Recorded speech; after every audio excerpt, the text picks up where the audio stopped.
Jack Walker sat behind the wheel of his battered pickup truck as I-95 stretched out before him like an endless gray ribbon. The road signs for Durham, North Carolina, flashed in the rearview mirror. Beside him, in the passenger seat, his wife, Emily, scrolled through her phone, occasionally glancing out the window. Their 18-year-old twins, Aiden and Sophie, sat in the back, immersed in their headphones. Aiden drummed his fingers on his knee, and Sophie stared out the window, her chin in her hand. It was their last family trip before the kids left for college. Aiden to Duke University and Sophie to the University of Miami. "Are you sure we haven't forgotten anything?" Emily asked, her eyes still on the screen. Her voice was a little tense, as it always was when she was trying to keep things under control. Jack glanced at her, then back at the road. "The suitcases are in the trunk, the papers are in the glove compartment, the tickets are with Sophie. What else?" "I don't know," Emily shrugged. It's their first time so far from home. I want everything to be perfect." "Mom, relax," Sophie said, taking out one earphone. "I have everything under control. I even checked the packing list twice." "That's my girl," Jack grinned, looking at her through the mirror. "Organized like a general before an offensive." Aiden snorted. "Yeah, General Sophie. Just don't start bossing around in the dorm, or the roommates will run away." "Very funny," Sophie rolled her eyes. "Maybe you'll be the one whining when you forget where your physics textbook is." "Guys, that's enough," Emily intervened, but there was a smile in her voice. "Let's at least spend the last hours together without arguing." Jack nodded, though his insides twisted. The last few hours, he'd grown accustomed to these two, to their endless banter, to the way they filled the house with noise and life. Now the house would be empty. He glanced at Emily, who was staring at her phone again. Her blonde hair was pulled back into a messy bun, slightly disheveled, and there was a familiar crease in her forehead. She was always worried about the kids, but there was something else. Maybe just the fatigue of the journey. They pulled up to the Duke campus around noon. The area was filled with freshmen and their parents, lugging boxes, suitcases, and mattresses. Jack parked outside Aiden's dorm, and the family began unloading their belongings. Aiden, tall and thin, with a shock of dark hair inherited from Jack, slung a duffel bag over his shoulder. "So, Dad, are you ready to let your champion go?" he asked, grinning. Jack clapped him on the shoulder. "A champion, you say? Let's see how you'll be a champion when you have to wash your own socks." "Hey, I've already mastered the washing machine," Aiden protested. "Well, almost." Emily laughed, but her eyes were suspiciously gleaming. She walked over to her son and hugged him, holding him tight. "Just call, okay? And eat properly, not just pizza." "Mom, I'm not a 5-year-old, Aiden grumbled, but he hugged her back. "It'll be okay." Jack watched them, a lump in his throat. He turned to Sophie, who was fiddling with a box full of books and jewelry. "And you, Princess, still thinking about Miami? I can turn the car around." Sophie smiled, but shook her head. "Dad, I've been dreaming about the beach for a week now. Duke is for Aiden, but I need the ocean." "Then stay away from these pool parties," Jack said, trying to sound stern, but his eyes were warm. "And call if anything happens." "I promise," Sophie said, hugging him, her long brown hair, like Emily's, tickling his cheek. They spent a couple of hours helping Aiden unpack. His roommate, a guy named Trevor, had already arrived and was a talkative basketball fan. Aiden quickly hit it off with him, and Jack was relieved that his son wouldn't be alone. When it was time to say goodbye, Emily hugged Aiden again, whispering something in his ear. Jack settled for a firm handshake. "Don't let me down, son," he said quietly, "and write if anything happens." "No problem, Dad," Aiden replied, but his voice wavered. In the car, on the way to the airport to send Sophie to Miami, the atmosphere was heavier. Emily was silent, looking out the window, and Sophie was chatting about how she was planning to join a photography club. Jack tried to make conversation, but his thoughts kept drifting to Aiden, to his empty room at home, to how quickly everything was changing. At the airport, Sophie checked in for her flight, and they stood at security. Emily adjusted the collar of her daughter's shirt. "Are you sure you brought enough warm clothes? The evenings can be chilly there." "Mom, I brought 3 sweaters." Sophie rolled her eyes but smiled. "Don't worry, I can handle it." "I know," Emily said, but her voice was barely audible. She hugged Sophie as if she didn't want to let go. "Just be careful, okay?" "I will," Sophie promised. She turned to Jack. "Dad, don't let Mommy worry too much." "I'll try," Jack grinned, hugging her. "Go conquer Miami." Sophie waved at them before disappearing behind the security desk. Jack and Emily stood there until she was out of sight. Emily wiped her eyes with the back of her hand. "Everything okay?" Jack asked, placing his hand on her shoulder. "Yeah, they're just grown up," she replied, forcing a smile. "Let's go home." The drive back to Charleston took almost 4 hours. They drove in silence, only the radio playing old rock softly. Jack thought about how strange it would be to come home to an empty house. Emily stared out the window, her fingers fiddling nervously with the hem of her bag. He wanted to ask what was bothering her, but decided not to press.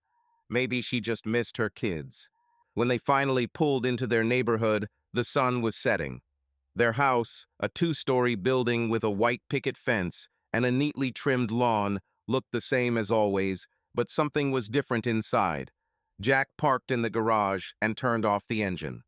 "Want to order pizza?" he offered, trying to break the silence. "Empty nest party." Emily nodded, but her smile was forced. "Yeah, that sounds good." They walked into the house, and Jack immediately noticed how quiet it was. No laughter from Sophie, no sound of Aiden's basketball in the yard. He dropped his keys on the entryway table and headed into the living room, where he collapsed on the couch. Emily walked into the kitchen, muttering something about checking her email. "Hey, are you okay?" Jack called. "You're kind of, I don't know, jumpy." "I'm fine," she said from the kitchen. "Just tired. It's been a long day." Jack nodded to himself, though she couldn't see him. He turned on the TV, but his mind was elsewhere. He was remembering how, 19 years ago, he and Emily had just graduated high school and found out they were going to be parents. They'd gotten married, given up on college, and Jack had gone to work for a construction company to support the family. Emily had taken a part-time job while she studied online marketing. It had been hard, but they'd made it. Their house, a gift from Jack's parents, had become their fortress. Now the fortress seemed too big for both of them. Emily returned from the kitchen holding a glass of water. "I ordered pizza. Pepperoni, just the way you like it." "Great," Jack said, patting the sofa next to him. "Sit down, let's watch something." She sat down, but not as close as usual. Jack noticed that she was holding her phone in her hand, as if waiting for a call. He wanted to ask, but decided against it. Maybe she was just worried about Sophie and her flight. Instead, he put on an old comedy, and they sat until the pizza arrived. Emily was quiet at dinner, picking at her pizza. Jack tried to get her to talk. "Hey, maybe we should go away for the weekend. Since the kids are gone, we can take a mini vacation." "Maybe," she answered without looking at him. "We'll see." Her distance was starting to bother him, but he chalked it up to fatigue. After dinner, Emily said she wanted to take a shower and go to bed early. Jack stayed in the living room, finishing his beer. He looked at the family photos on the mantelpiece: Aiden and Sophie at graduation, him and Emily getting married, the trip to the lake a few years ago. It had all seemed so solid. But now, in the quiet of the empty house, he felt like something was wrong. Later, lying in bed, Jack listened to Emily fussing around in the bathroom. He closed his eyes, trying to push away the worry. Tomorrow will be another day. Maybe she was just worried about the kids. Maybe everything would work out. Jack Walker sat on the back porch of his house outside Charleston, clutching a cold bottle of craft ale. The sun had set, and the yard was bathed in soft gloom. A dog barked in the distance, and muffled laughter drifted from the house next door. Jack took a sip, feeling the bitter taste of the beer calm his nerves. He and Emily had seen Aiden and Sophie off to college yesterday, and the house felt unnaturally quiet. No slamming doors, no arguments over whose turn it was to wash the dishes. Just a silence that made Jack's insides ache. He leaned back in the old wooden chair, which creaked with every movement. It was his favorite place to sit, where he could think without distraction. Jack was a simple man, 38 years old, sturdy, with a touch of gray in his dark hair and hands roughened by work on a construction site in his youth. He was proud of his rise from assistant to sales manager at a construction company, though he hated paperwork. His life revolved around his family, Emily, Aiden, and Sophie. Now that the kids were gone, he was trying to figure out what to do next. A door slammed inside the house, and Jack turned. Emily had come into the kitchen, her steps quick, almost fussy. Through the window, he saw her open the refrigerator, then the cupboard, muttering under her breath. Emily was usually organized, but today her movements seemed nervous. She was wearing a t-shirt and jeans, but her hair, usually loose, was pulled back into a tight bun. Jack frowned. Something was wrong, but he couldn't put his finger on it. "Hey, Em," he called, raising the bottle. "Want some beer? I got your favorite stout." Emily looked out the window, her face briefly illuminated by the lamp over the sink. "No, thank you," she said, her voice polite but distant. "I'll just clean up the kitchen." "Will you clean it up?" Jack raised an eyebrow. "We just got back yesterday. What's there to clean up?" "Well, you know, little things." She shrugged and disappeared from sight, starting to rattle the dishes. Jack shook his head and took another sip. Emily was always like that when she was nervous. She'd start cleaning or rearranging things. He remembered how, 19 years ago, when she'd found out she was pregnant, she'd spent half the night scrubbing the kitchen until he'd coaxed her into bed. They'd been kids, then he'd given up on college. She'd given up on her plans to be a designer. They'd gotten married because it was the right thing to do, and Jack had never looked back. Emily had been his rock, his best friend. But something was different now, and he could feel it in his bones. He pulled out his phone and opened a chat with Aiden. "How are you, champ? Settling in," he wrote, adding a basketball emoji. Aiden responded almost immediately. "Everything is fine, Dad. The roommate is cool. We already found a place to get coffee. How are you?" Jack smiled. "Missing your sneakers in the hallway. Take care." He sent the message and switched to the chat with Sophie. "Princess, did you get there okay? Call me if anything." There was no response, yet she was probably already settling into Miami. Jack put his phone away and looked up at the stars. He liked to think about the future. Maybe he and Emily would finally go on that mountain hike she'd always dreamed of. Or maybe take a vacation and go to the Caribbean. Without kids, they had time to themselves, and Jack hoped it would bring him and Emily closer together. The last few years had been tough: kids, work, a mortgage. They weren't alone much, but he could still see her as the girl who'd laughed at his silly jokes at prom. The porch door creaked and Emily came out, holding a mug of tea. She sat down in the chair opposite him, her legs tucked under her. Her face was tired, and there were shadows under her eyes. Jack noticed that she was wearing very little makeup, a rarity for her. "So, Mrs. Walker," he said, trying to lighten the mood, "how do you like our first day in the empty nest?" Emily looked at him, her lips twitching into a weak smile. "That's weird. I keep expecting Sophie to run in and whine about Aiden stealing her charger." "Yeah," Jack chuckled. "Or that Aiden left a dirty plate in the sink again. Remember that time he hid it under the bed?" Emily laughed, but it quickly died down. "Yeah, it did." She took a sip of tea, looking off into the darkness. "Jack, have you ever thought about what will happen when they leave?" "Sure," he shrugged. "We'll live like rock stars. Sleep until noon, order food, and go wherever we want." He winked. "Maybe even get a dog." "A dog?" Emily raised an eyebrow. "You hate hair on the couch." "Well, I'm willing to be patient for you," Jack said, leaning toward her. "Seriously, Em, this is our chance. We've been hanging around kids for so many years. Now we can do what we want." Emily nodded, but her eyes were distant. Yeah, I guess. She paused, then added, It's just, I don't know how to get used to it. Everything changed so quickly.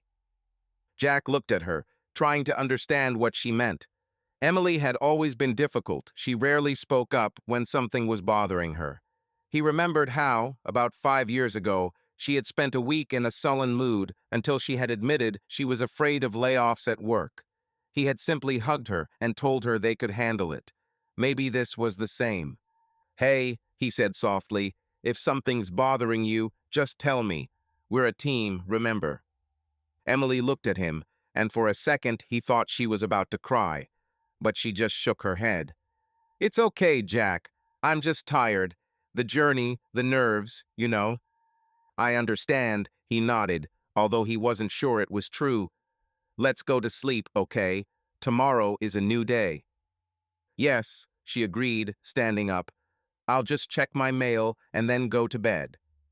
Emily went inside, and Jack stayed on the porch, finishing his beer. He looked out at the empty yard where Aiden had once thrown a football and Sophie had drawn on the driveway with chalk.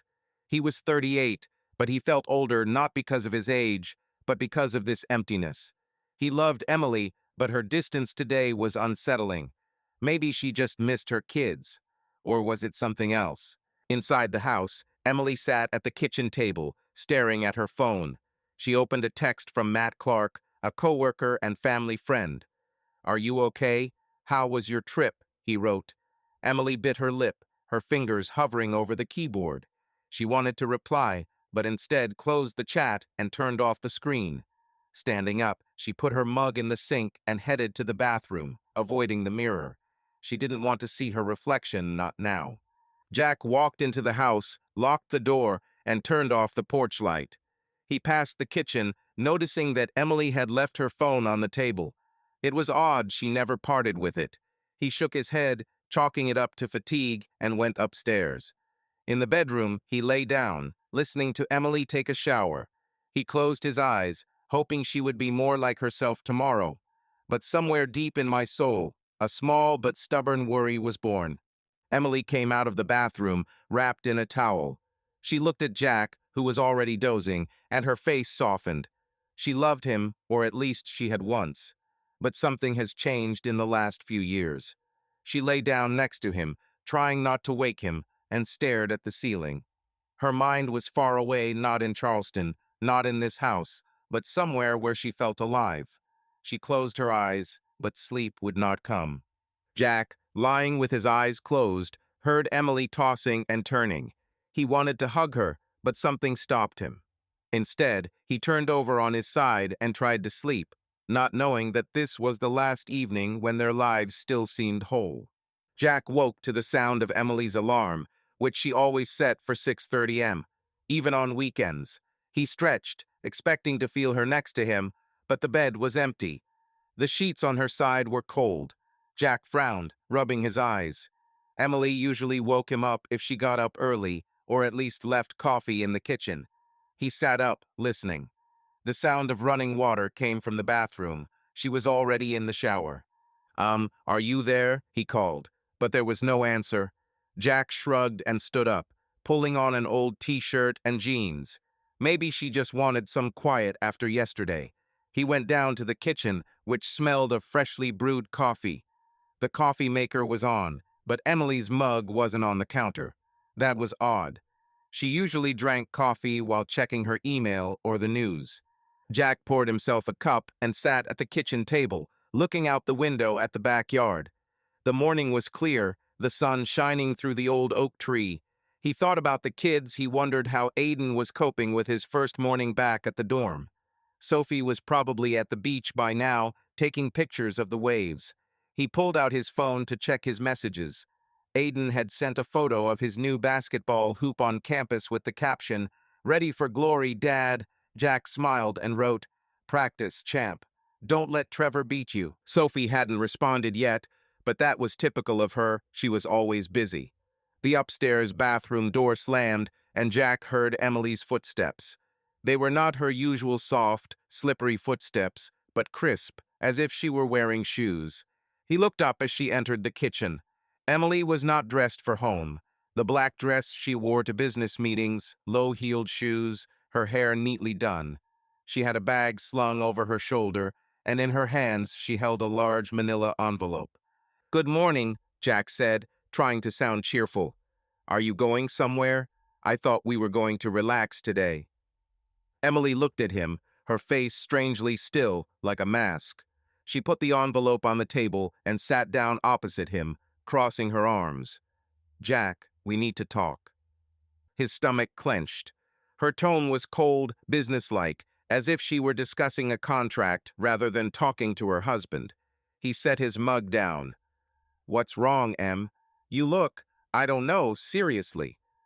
She took a deep breath, her fingers shaking slightly, but her voice remained steady.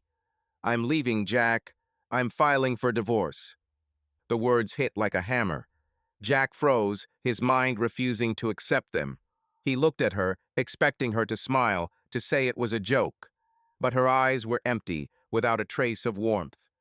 "What?" he managed. "Emily, what are you talking about? Is it because of the kids? Because they left?" "No," she snapped, her voice sharpening. "It's not about the kids. It's been a long time coming. I can't live like this anymore." Jack felt the blood pounding in his temples. He leaned forward, trying to catch her eye. Wait. Let's talk normally. What do you mean you can't? We're a team. 19 years, for fuck's sake. If something's wrong, just tell us, and we'll figure it out." Emily shook her head, her lips pressed into a thin line. "No, Jack. It's too late to figure it out. I've made up my mind." She pushed the envelope toward him. "The papers are here. Read them, sign them. All the terms are spelled out." He stared at the envelope, not touching it. His hands lay on the table, heavy as stones. "Are you serious?" His voice wavered. "You just decided to get a divorce this morning? Without warning? Emily, what's going on?" She looked away, looking somewhere to the side. "I don't want to discuss it. Everything you need to know is in the papers. I've already taken care of everything." "You did?" Jack raised his voice, unable to contain himself. "This is our marriage, Em, our family. You can't just throw it away like trash. Tell me what's wrong. I deserve at least this." Emily finally looked at him, and something in her eyes, whether regret or irritation, flickered. "Okay," she said quietly. "You want to know? I'm not happy, Jack. I haven't been happy in a long time. And I'm not alone." His heart skipped a beat. "What do you mean, not alone?" he asked, though part of him already knew the answer. He just didn't want to hear it. Emily sat up straighter, her voice firmer. "I've been dating Matt for 12 years, and I'm leaving him." Matt Clark's name sounded like a gunshot. Jack felt the air leave his lungs. Matt was his best friend, the man he drank beer with on weekends, whose daughter Leela was Sophie's friend. Matt, whose family was almost part of their own. Jack opened his mouth, but the words wouldn't come. "Matt," he finally managed. "Matt Clark, you're kidding, right?" "No," she said, and her voice was cold as ice. "I'm not kidding. I love him, Jack, and I want to be with him." He looked at her, trying to find something in her face that was a little bit like the Emily he knew. The one who laughed at his jokes, cried at his kid's graduation, baked his favorite apple pie. But this was a stranger. 12 years, he asked, his voice hoarse. "You slept with him for 12 years, and was I a blind idiot?" Emily didn't answer. She stood up, adjusting her bag on her shoulder. "I don't want to fight. Everything you need is in the paperwork. I've already split the bills, canceled the joint cards. The kids know, and they support me." "The kids?" Jack stood up, his chair scraping against the floor. "Aiden and Sophie know, and they're okay with it? Emily, you told our kids you were leaving me for Matt, and they just nodded." "They're adults, Jack," she said, her voice sharpening. "They understand, and they want me to be happy." He felt the ground shift beneath his feet. His children, his pride, knowing about their mother's betrayal and taking her side, it was too much. He grabbed the edge of the table to steady himself. You planned this, didn't you?" he said, his voice shaking with anger. "You sat here, eating my pizza, sleeping in our bed, and all this time you were planning this?" Emily looked at him, and for a second her mask wavered, but she quickly pulled herself together. "I did what I had to do." She picked up the envelope and placed it closer to him. "Sign it, Jack. Don't make it difficult." He stared at the envelope, his hands shaking. He wanted to rip it open, to scream, but instead he just stood there, feeling his life crumble. "Why, Em?" he asked quietly. "Why didn't you tell me sooner? We could have—" "Because you didn't listen," she interrupted. "You never listened." She took a step toward the door, then stopped. "And Jack, don't try to blame me alone. Remember Caitlin Reed?" The name hit him like a slap. Jack froze, his mind racing back to that night 10 years ago. A party, an award, too much whiskey. He'd woken up in Caitlin's room, but he couldn't remember a thing. He'd sworn to Emily it hadn't happened, but she hadn't believed him. "It was 10 years ago," he said, his voice barely a whisper. "And I don't." "It doesn't matter," she snapped. "I'm leaving. Goodbye, Jack." She turned and walked out of the kitchen. Jack heard the front door slam and her car start. He stood there, staring at the envelope, until the sound of the engine faded. His coffee mug grew cold on the table, and the only question in his head was how he hadn't noticed that his life was falling apart. Jack stood in the middle of the kitchen, staring at the envelope Emily had left on the table. His hands were shaking, but he couldn't bring himself to touch the papers. Her words kept running through his head. "I've been dating Matt for 12 years. I'm leaving him." Each word was like a blow, and he still couldn't believe it was real. He sank into a chair, feeling the strength draining from him. The coffee in the mug in front of him had long since gone cold, and the silence in the house was like a heavy blanket. He tried to compose himself. Maybe this was a mistake. Maybe Emily had just snapped, and if he talked to her, she would come to her senses. Jack grabbed the phone and dialed her number. After 2 rings, voicemail came on. "You have reached Emily Walker. Leave a message." He tried again, same result. Then he wrote, "Em, come back. We can talk. Please." The message went unanswered, unread. Jack dropped the phone on the table and ran his hands over his face. His gaze fell on the envelope. He finally picked it up, his fingers clumsily breaking the seal. Inside were the divorce papers, neatly typed and marked up by his lawyer.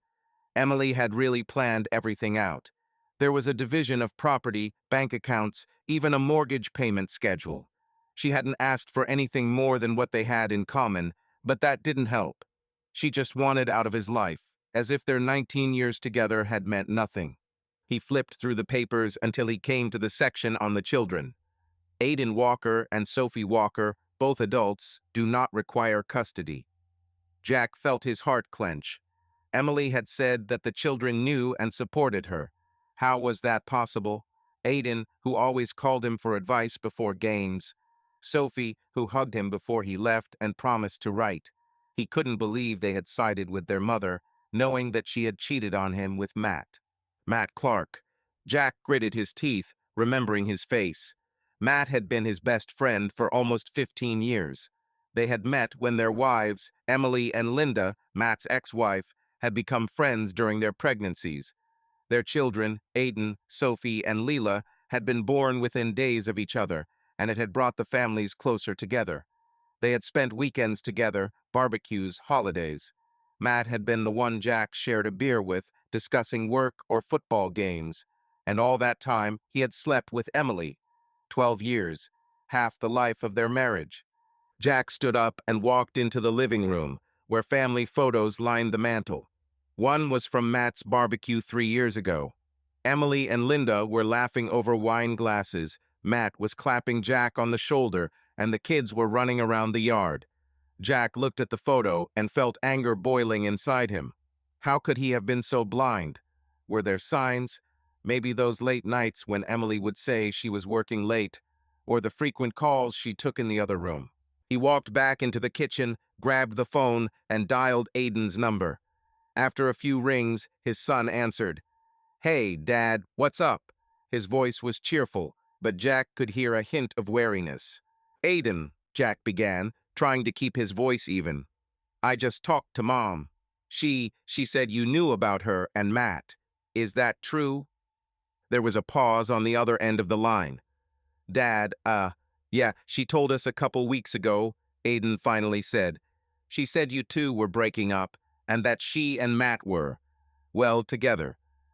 Jack felt the floor shift beneath his feet. And you're just okay with it? He asked, not believing his ears. Your mother cheated on me for 12 years, Aiden. 12 years, and you and Sophie knew and didn't say anything? Dad, wait, Aiden's voice grew quieter. We didn't know for so long. She only told me recently. And, I don't know, she said you weren't perfect either. Something about some woman, Caitlin or something. Jack froze. Caitlin Reed. Emily had told the kids about the incident, even though he swore it never happened. Aiden, listen, he said, his voice shaking. Nothing happened with Caitlin. I got drunk at a work party, woke up in her room, but I didn't. I didn't cheat. I told my mom the whole thing when I got home. Dad, I don't know what happened, Aiden said, his voice sounding tired. I don't want to come between you. Mom says she's happy with Matt. And you, well, you can handle it right. Jack felt something break inside. Can I handle this? He asked. Aiden, this is my life, my family, and you're telling me I should just handle it? Dad, I have to go, Aiden said quickly. My classes are starting here. We'll talk later, okay? He hung up without waiting for an answer. Jack stared at the phone, feeling the anger turn to emptiness. He dialed Sophie's number, but she didn't answer. He left a message. Sophie, it's Dad. Please call me back. We need to talk. He wasn't sure she would answer. He turned back to the paperwork, trying to focus. Emily had written that she had notified everyone, the bank, the utility company, even their mutual friends. She had changed her address, her phone number, her email. She had cut him out of her life with surgical precision. Jack felt tears welling up in his eyes, but he brushed them away. He would not cry. Not now.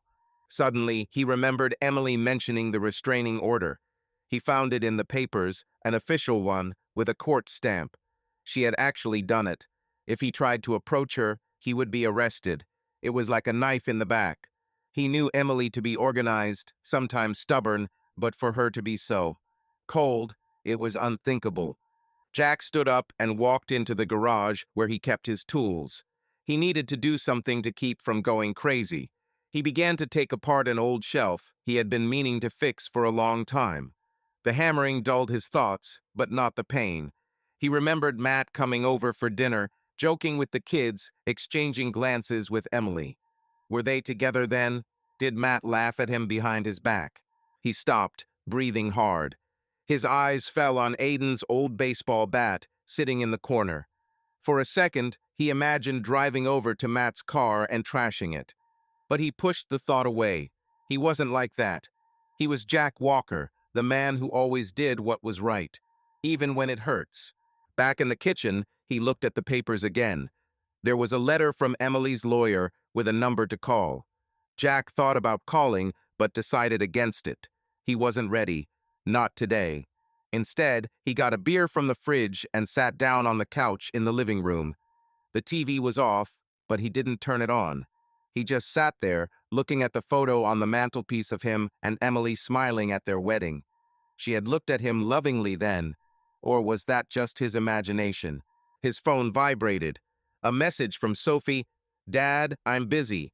Talk later? Jack felt a stab of pain. He wrote, Please, Sophie, it's important. There was no response. Oak leaned back on the couch, closing his eyes. Emily was gone. Matt had betrayed him. The kids seemed to have chosen a side. And he was alone in this big, empty house, with a pile of papers that were supposed to end his life. He didn't know how to move on, but he knew one thing he wouldn't give up. Not that easy.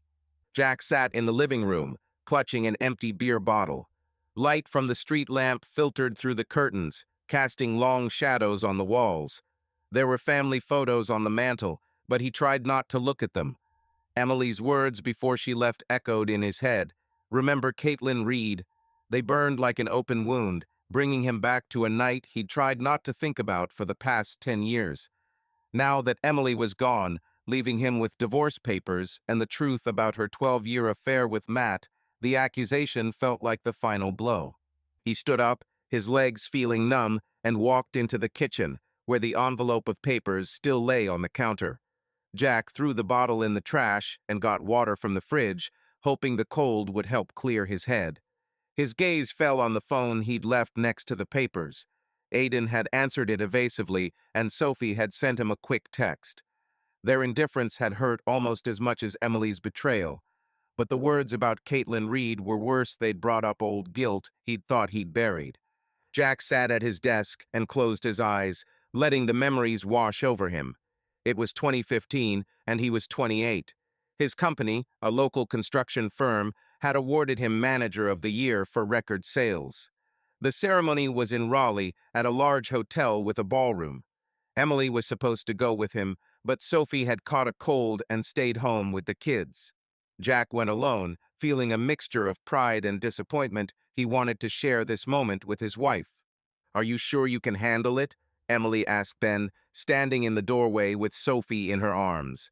Her voice was warm, but there was a hint of worry in her eyes.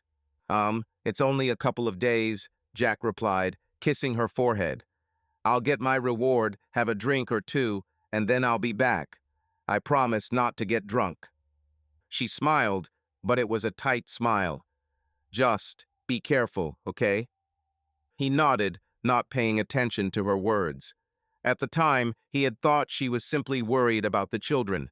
Now, looking back, Jack wondered if she had known about Matt even then. Had her worry not been about him, but about her own secret? The evening in Raleigh started well. Jack put on a rented tuxedo that fit a little tightly and went down to the ballroom. It was full of coworkers, bosses, and their families. He sat at a table with several employees from other branches, including Caitlin Reed, a 29-year-old manager in the Raleigh office. Caitlin was tall, with short red hair and an infectious laugh. She immediately struck up a conversation, poking fun at his tuxedo. "Jack, you look like you just walked out of a James Bond premiere," she said with a wink as he sat down next to her. "Yeah, but without the Aston Martin," he replied, smiling. "Do you always dress like this for corporate events?" He nodded at her elegant green dress. "Only when I know I'm going to be sitting next to the Manager of the Year," she replied, and they both laughed. The conversation flowed easily. Caitlin was witty and comfortable. Jack drank a couple of glasses of wine, then someone from management sent a bottle of champagne to their table. He wasn't used to hard liquor at home. He and Emily usually drank beer or wine, and rarely. But it was a festive evening, and he allowed himself to relax. When his name was announced, the room erupted in applause. Jack swayed slightly as he walked up to the stage, where he was presented with a glass statuette and a check for $5,000. He mumbled a short speech thanking the team and Emily and returned to the table, where Caitlin raised a glass in his honor. "To the star of the evening," she said, clinking glasses with him. Her eyes sparkled, and Jack felt a slight warmth from her attention. The rest of the evening was a blur. They danced, Caitlin insisted, dragging him onto the floor. Jack laughed, feeling younger than he was. He remembered talking about Emily, about how she had stayed with the kids, and Caitlin nodding, listening. Then there was more champagne, more conversation, and then darkness. The next thing he knew, it was morning. He woke up in an unfamiliar room, wearing a tuxedo with a splitting headache. Caitlin was asleep next to him in a t-shirt and shorts, her red hair spread across the pillow. Jack panicked. He didn't remember how he'd gotten there, didn't remember anything after the dance. He was wearing his clothes, but that didn't help. He stood up quietly, gathered his things, and slipped out of the room. In his room, he showered, packed his bag, and drove home without saying goodbye to his coworkers. All the way to Charleston, he thought about what to say to Emily. He decided to be honest. He and Emily had always been honest with each other. When he walked into the house, she was in the kitchen, feeding Sophie. "You're early," she said, smiling. But her smile disappeared when she saw his face. What happened? Jack sat up, his throat tightening. I got drunk last night. Really drunk. And I woke up in a coworker's room. Caitlin reads. But I swear, nothing happened. I don't even know how I got there. Emily froze, her face pale. You slept with her? Her voice was quiet, but there was a storm in it. No, Jack raised his hands. I was in a tuxedo, fully dressed. I don't remember anything after the dance. I didn't. I would never do that. She looked at him, her eyes filling with tears. Caitlin Reed, she repeated, as if tasting the name. And you expect me to believe that you just fell asleep in her room? It's true, he said, feeling despair creeping up on him. Emily, I love you. I would never betray you.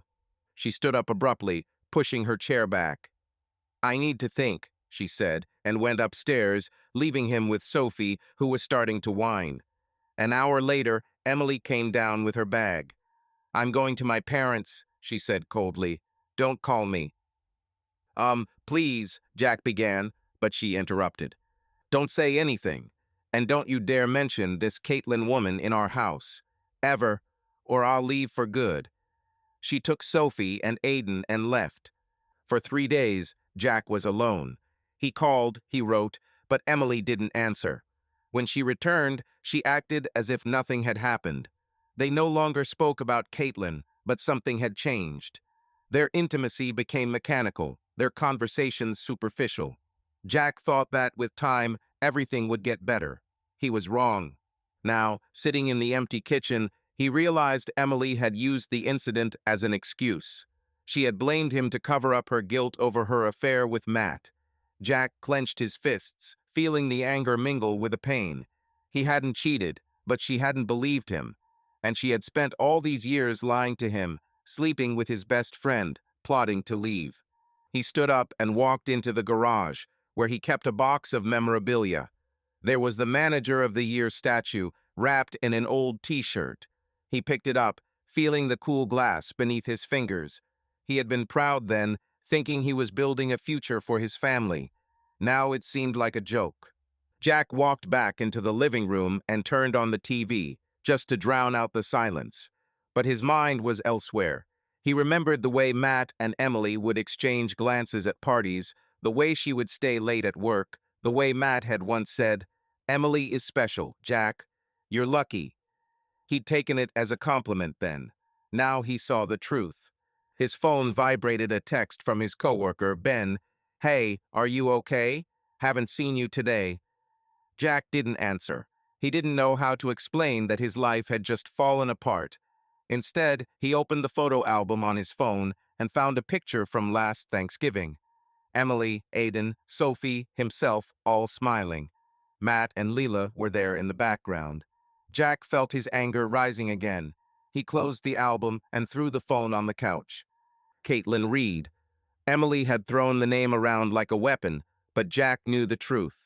He was drunk, stupid, but not a traitor. But Emily, she had destroyed their family, and now he had to find a way to move on. He lay down on the couch, still dressed, and closed his eyes, hoping the morning would bring some clarity. Jack woke up on the couch, his neck stiff from the awkward position. Morning light was pouring through the curtains, illuminating the living room. An empty bottle of water lay on the table in front of him, and his phone was next to it, still empty of messages from Emily or the kids. The clock on the wall said 7:15 am. He sat up, rubbing his temples, where a dull ache throbbed. The conversation with Emily last night, her confession about Matt, the accusation against Caitlin Reed, it all seemed like a nightmare, but the envelope on the kitchen table reminded him that it was real. He stood, his joints creaking, and headed for the kitchen. The coffee maker was untouched. Emily always turned it on first. Jack turned it on himself, watching the dark liquid drip slowly into the pitcher. His thoughts went back to Caitlin, to that night 10 years ago that he now realized had changed their marriage. Emily had used it as ammunition to justify her betrayal, but Jack knew the truth. He hadn't. And yet, her words before she left made him doubt himself. Had he really been blind? Had he done something to drive her toward Matt? While the coffee was brewing, Jack pulled out his phone and opened his contacts. He scrolled to Emily's number, but instead of calling, he just stared at the screen. She made it clear she didn't want to talk. So he found Aiden's number and wrote, "Son, can we call today? I want to know how you are." He sent the same to Sophie, adding, "Princess, I miss you. Call me when you can." He didn't expect an immediate response, but he still had some hope. The coffee was ready, and Jack poured himself a mug, scalding his fingers on the hot porcelain. He sat down at the table where the envelope with the divorce papers still lay. He didn't want to touch them, but his eyes couldn't help but catch the lawyer's neat handwriting. Emily had thought of everything, dividing the bills, canceling the cards, even the restraining order. This wasn't an impulsive fight. She'd been preparing for this step for years, and Matt, his best friend, was part of the plan. Jack sipped his coffee, trying to collect his thoughts. He remembered Emily coming home from that week at his parents' when he told her about Caitlin. She had been cold then, but silent. They had gone to bed that night, and for the first time in their marriage, there had been no warmth between them. She had made love to him, but it had been mechanical, without feeling. Jack had thought it was temporary, that she was just angry. He had tried to make it up to her, bringing flowers, helping with the kids, taking on more of the housework. But now he saw that her distance had not been just because of Caitlin. She had already been with Matt. He stood up and walked into the living room, where a framed photo of their wedding sat on the mantelpiece. Emily in a white dress, he in a cheap suit, both laughing and holding hands. They were 19, scared of pregnancy but hopeful. Jack touched the frame, his throat tightening. How had they gotten to this point? When did Emily start lying? And how had he not noticed? His thoughts were interrupted by a ringing phone. He grabbed the phone, hoping it was Aiden or Sophie, but it was Ben, his coworker. Jack sighed and answered. "Hey, Jack, where are you?" Ben's voice was cheerful, but with a hint of concern. "You didn't come yesterday, and you're not here today. Is everything okay?" "No, Ben, not really," Jack replied, trying to sound calm. "Personal business. I need a couple of days." "Got it," Ben said. "If anything happens, call us. We're worried about you here. And hey, if you need a beer and to talk, I'm always here." "Thank you," Jack said, his voice shaking. "I appreciate it." He hung up and went back to his coffee, but it tasted bitter. He didn't want to talk to Ben about Emily leaving. He didn't want anyone to know how his life had fallen apart in one day. But the loneliness was too much, and he decided to call Matt. Not to fight, but to understand. Maybe Matt could explain how he could do this. Jack dialed the number, but the call was disconnected after one ring. He tried again, same thing. Then he texted, "Matt, we need to talk. You owe me an explanation." The message went unread. Jack clutched the phone, feeling his anger rise. Matt had not only betrayed him, he had not even had the courage to answer. He thought back to Caitlin. Emily had forbidden him to mention her name after that incident, and Jack had complied. He didn't want to lose his family, but now he wondered, what if he had insisted on talking? What if he had made Emily listen? Maybe she wouldn't have gone to Matt, or had it started even earlier. Jack opened his laptop and went into his old work email, hoping to find something about the party. He scrolled through the 2015 emails until he found an invitation to an awards ceremony. On the list of attendees was Caitlin Reed, sales manager, Raleigh office. He remembered her jokes, her dancing, her helping him to his desk when he was barely able to stand. But he didn't remember how he ended up in her room. It had scared him then, and it scared him now. He closed his laptop and walked into the bedroom, where he opened Emily's closet. Her clothes were still hanging their dresses, blouses, jeans. But the lingerie drawer was empty, as was the shelf with her favorite books. She had taken only what she needed, leaving the rest as decorations from their past life. Jack felt his anger turn to longing. He loved her. Even now, after everything, part of him wanted her back. He went downstairs and picked up the papers from the desk. They had Emily's lawyer's number on them. Jack considered calling, but instead shoved the papers into a drawer. He wasn't ready to sign. Not today. Instead, he decided to call Sophie again. She didn't answer, so he left a voicemail. "Sophie, it's Dad. I know Mom told you about Matt, but I want you to know that I love you. Please call me back." He lay down on the couch, feeling tired. His thoughts went back to Caitlin, to how Emily had used this incident against him. He remembered the way she had looked at him when she had come back from her parents' house. There had been something else in her eyes, not just pain, but determination. Now he understood what it was. She had already decided then that Matt was her future, and Caitlin had become a convenient excuse to blame him. Jack closed his eyes, trying to push the memories away. He thought about Matt, about drinking beer in the backyard, about Matt helping him fix the fence, about their kids playing together. It had all been a lie. Matt wasn't a friend, he was a thief who had stolen his wife, his family, and Emily had let it happen. He stood up, deciding he couldn't just sit there. He put on his sneakers and went outside. The morning was cool, and the neighbor's lawn mower was already humming. Jack walked down the street, not knowing where he was going. He just wanted to move, to numb the pain. But with every step he took, he felt Caitlin's shadow following him, not because he was guilty, but because Emily had made this night a symbol of his failure. And now he had to find a way to live with that. Jack walked the sidewalk of his quiet suburban Charleston neighborhood, the morning air chilling his skin. His sneakers slapped rhythmically on the pavement, but his mind was elsewhere. It had been a day since Emily had left him, tossing him divorce papers and confessing to a 12-year affair with Matt Clark. Her words about Caitlin Reed still stung, but now his anger was directed not just at her, but at Matt, the man he considered a brother. How could their friendship, so seemingly strong, be a lie? Jack paused at an intersection, breathing hard, and looked at the familiar houses. One of them, 2 blocks away, belonged to Matt, or had until he moved out after the death of his first wife, Linda. Jack returned home, sweat trickling down his back. He collapsed on the couch in the living room without turning on the light. His phone was on the coffee table, but there were no new messages, not from Aiden, Sophie, or Emily. He opened the refrigerator, pulled out a bottle of water, and took a long sip, trying to stop his hands from shaking. His gaze fell on an old photo on the refrigerator. Him, Emily, Matt, and Linda at the beach, with the kids building a sandcastle. It was about 7 years ago, when everything had seemed perfect. Jack took the photo down and sat at the kitchen table, looking at the smiling faces. How could he not see that his life had been built on a lie? He closed his eyes, letting the memories of his friendship with the Clarks wash over him. It had all started 18 years ago, when Emily and Linda, pregnant at about the same time, met at a maternity class. Emily had been terrified she was only 19, and twins had been a surprise. Linda, a few years older, had been a support system.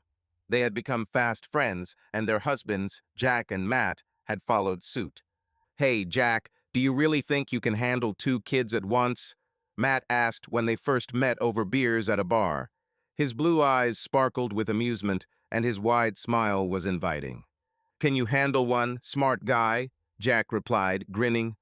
"Linda says you can't even put a diaper on properly." Matt laughed, clapping him on the shoulder. Okay, we'll study together. Deal?" "Deal," Jack nodded, and they clinked bottles. From then on, their families were inseparable. Aiden, Sophie, and Matt and Linda's daughter, Leela, were born within days of each other, which only strengthened the bond. Jack and Matt spent weekends together, grilling steaks, fixing cars, driving the kids to soccer games. Emily and Linda hosted slumber parties, baking cupcakes for school fairs, swapping recipes. Their homes were open to each other. Jack remembered Leela staying overnight when Linda was hospitalized with appendicitis, and Emily cared for her as if she were her own. "You're gold, Em," Matt said then, taking Leela away. "I don't know what we'd do without you." Emily smiled, adjusting her hair. "You're welcome, Matt. We're family." Jack had nodded then, feeling proud of his wife. Now it sounded like a joke. Had Emily already been with Matt, or had it started later? He tried to remember when their friendship had begun to change, but the moments were slipping away. Maybe it was after Linda's death 5 years ago. Linda had died suddenly, a heart attack at 35. Matt had been devastated, and Jack and Emily had done everything they could to support him and Leela. "Matt, if you need anything, just let me know," Jack said, sitting with him on the porch of his house. Matt looked lost, his eyes red from crying. "Thank you, Jack," he answered quietly. I... I don't know how to live without her. Leela asks where Mom is, and I can't answer." Emily then took charge of Leela while Matt recovered. She drove her to school, cooked dinners, even helped her with her homework. Jack was proud of her kindness, but now he wondered, was it just help? Or was Emily already building her new life with Matt? He stood up and walked into the garage where he kept his old albums. He needed something tangible to help him figure out where things had gone wrong. He found a box of photos and pulled out an album labeled 2015-2018. There were pictures of barbecues, trips to the lake, birthdays. In one, Matt and Emily were standing next to each other, laughing about something while Jack worked on the grill. Their shoulders were almost touching, and Jack felt a twinge of suspicion. He hadn't noticed at the time, but now it felt like a betrayal. He remembered Matt moving into a new house a year after Linda died. It was 15 miles away, closer to his job as a regional manager for a logistics company. Emily had joined the same firm as a marketer, which Jack considered a stroke of luck. "It's a great opportunity, Jack," she said when she received the offer. "Good salary, flexible hours, and Matt says there's a great team there." "Matt knows, of course," Jack chuckled. "Just don't let him boss you around, Em. He likes to be in charge." She laughed, but her laugh was somehow forced. "Don't worry, I can handle it." Now Jack saw that it was no coincidence. Emily worked with Matt, spent hours with him, and went on business trips with him. He remembered her returning from Atlanta one day, glowing with excitement. "How was the trip?" he asked, meeting her at the airport. "Great," she said, adjusting her bag. "We closed a deal with a new client. Matt was great." "Matt is always on top," Jack said, not noticing the slight flush on her cheeks.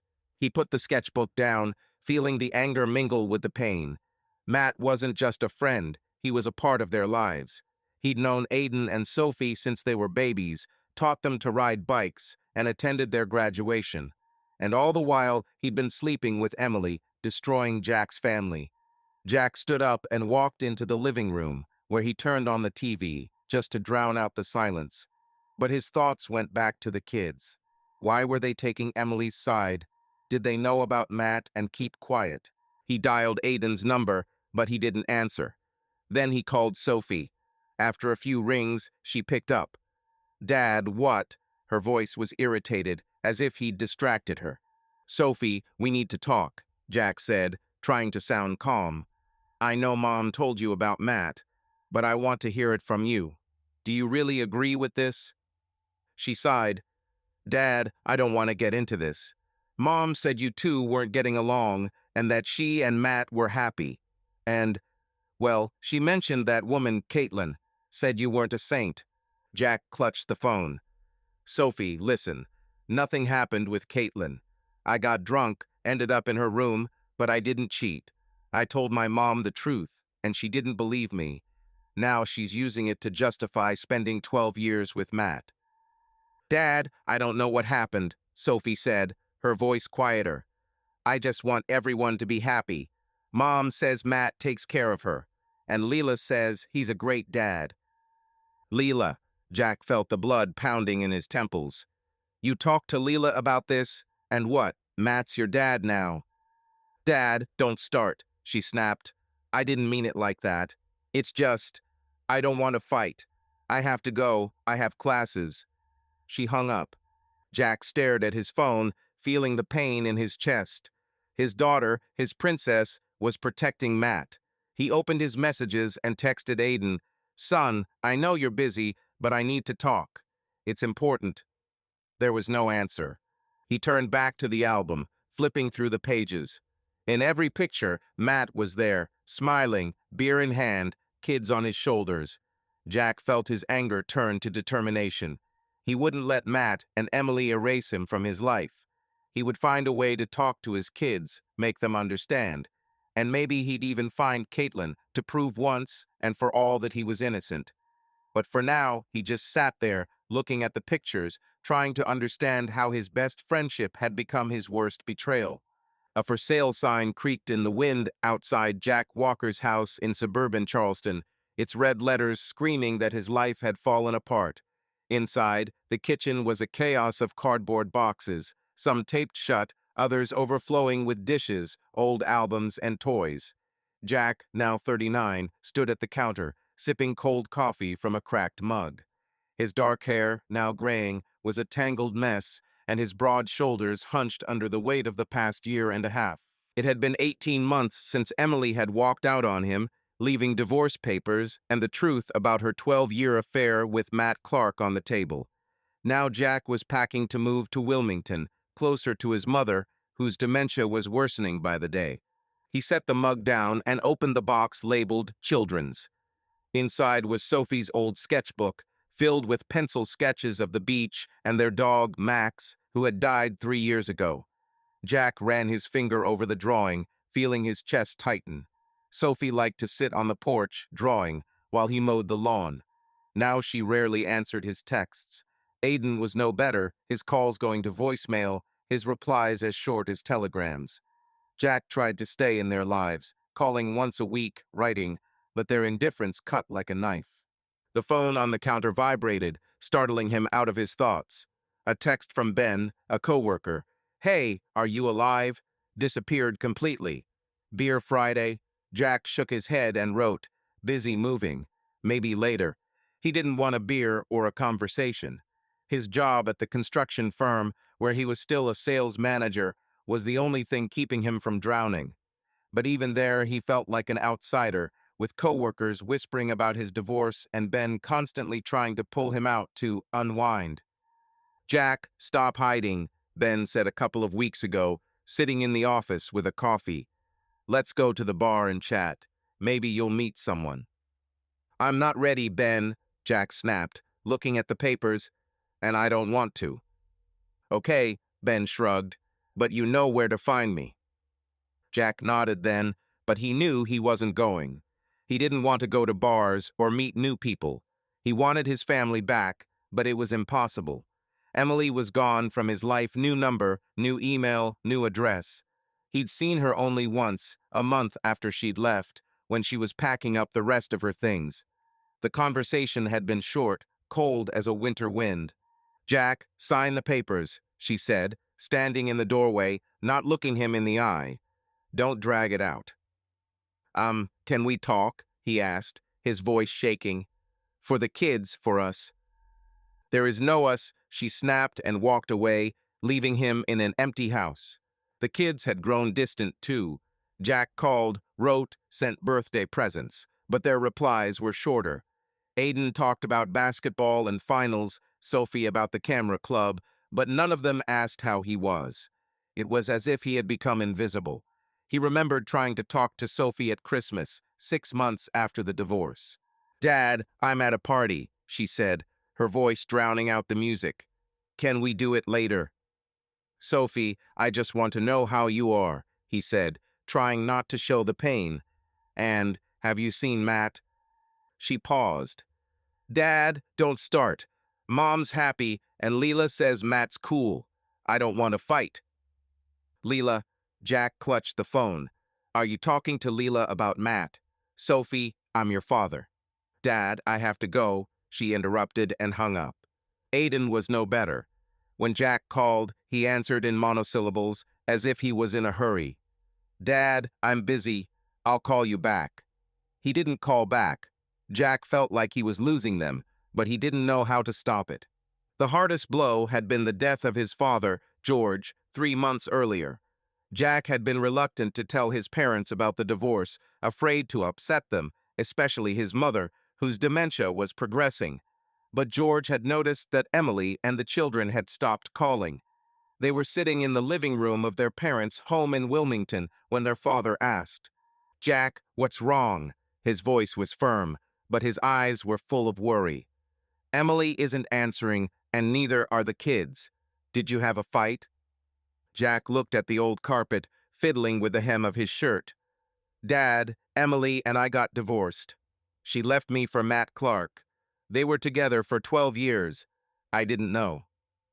George froze, his face pale. Matt, you're Matt. He gripped the arms of his chair. How? How did you miss this? I don't know, Jack admitted, feeling his throat tighten. And the kids. They knew, and they took her side. Oh my God, son, George shook his head. Why didn't you say anything? I didn't mean to burden you, Jack said. Mom's not okay as it is. I'm your father, George snapped. You should have told me. He stood up and walked out onto the porch, clutching his mug. In the morning, Jack found him in a chair, dead, holding a family photograph. The doctors said it was a stroke, but Jack knew his father couldn't bear the pain for him. The funeral was quiet, just Jack, a couple of neighbors, and a priest. His mother couldn't come, she didn't understand what was happening. Every day she asked, "Where's George?" Her eyes were empty, her voice trembling. "Will he come back?" "Soon, Mom," Jack lied, feeling his heart break. He couldn't tell the truth, she forgot after an hour, but she cried every time. Jack went back to the boxes and started taping one shut. He had been trying to contact his children since their father died. Aiden had texted, "Sorry, Dad. Busy, will call." Sophie had texted, "Sorry, Dad. Hang in there." Neither had come. Jack had begged, but Aiden had blamed exams. Sophie had blamed a project. He didn't blame them. They were young, busy. But their indifference was killing him. He pulled out his phone and opened the chat with Aiden. The last message was his, a week ago. "How are you, son?" No response. Jack wrote, "Aiden, we need to talk. Please." Ditto for Sophie. "Princess, take a minute." He didn't expect a response, but he kept trying. In the living room, Jack opened his laptop and checked social media. Aiden's page was filled with photos of basketball games and parties. Sophie was posting pictures of the ocean. He smiled when he saw her smile, but it faded when he saw Leela's comment. "Daddy, Emily, and I miss you." Jack clenched his fists. Matt and Emily had become family to Leela, and now, it seemed, to his children too. He closed the laptop and went back to the boxes. In one he found Aiden's old jacket, smelling of leather and grass. Jack remembered his son coming home with a busted lip after a fight. "Dad, he called Sophie names," Aiden said, looking at the floor. "I didn't want to fight." "You did the right thing," Jack replied, hugging him. "But call me next time." Now Aiden didn't call. Jack put the jacket in the box and taped it shut. He knew he had to move on. His mother needed him, and that gave him purpose. A new job awaited him in Wilmington, investigating insurance claims, which was a challenge. But the void remained. Jack stepped out onto the porch, watching the sunset.